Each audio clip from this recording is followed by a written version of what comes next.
I usually start a track with like a breakbeat or like a drum loop or a sample, like a riff or like a hook that I'll write around. So for this particular track, I found this like little groovy drum beat, I think just on Splice, you know?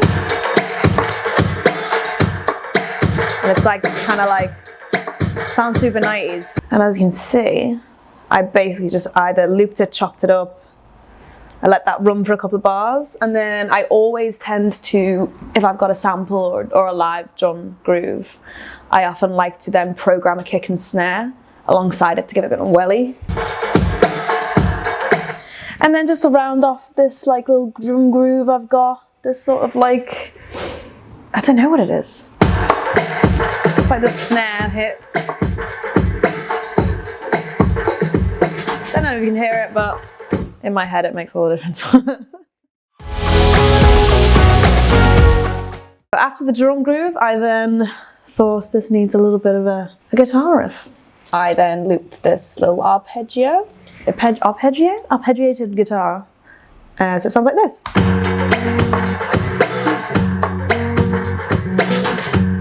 And then added the bass. They're kind of going against each other.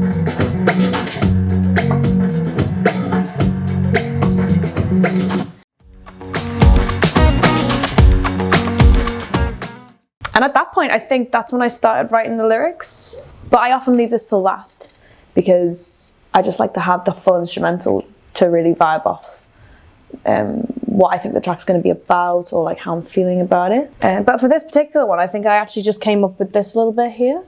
Oh, tell me, honey, you think that I'm funny, you think that I'm sunny all the time. I went ahead and finished these sort of more percussion-y style bits. So the next thing I'll do, yeah, I'll just add like, I'll start embellishing the track. So here I added, and this as well, by the looks of it. Very nice.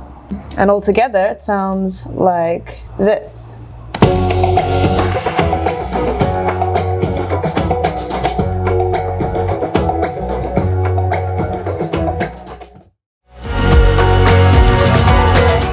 I wanted it to kind of switch up the chords a bit, and I often have like certain bassline things I'll do on choruses to make them sound a little bit bigger. So usually like a sub bass, a shaker, and like a high synth.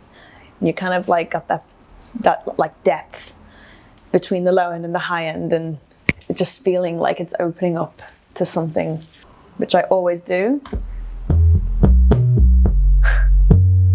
Which was like, had to go in time with the real bass as well. And then I added these sort of rhythm guitars.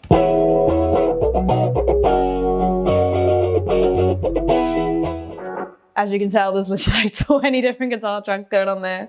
It's just something I really like to do. I just find like the more guitars, the better. You can never have too many. After filtering the guitar and the drums, I kind of bring everything back in. I bring in this little like guitar part, and this is how it turns out. Everything's filtering back up.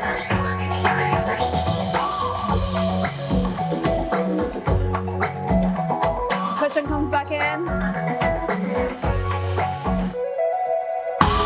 And then the chorus, final chorus. So yeah, so then we get to the end of the track, all the vocals are done, all the little bits and bobs are added, and then this is how it sounds in the end.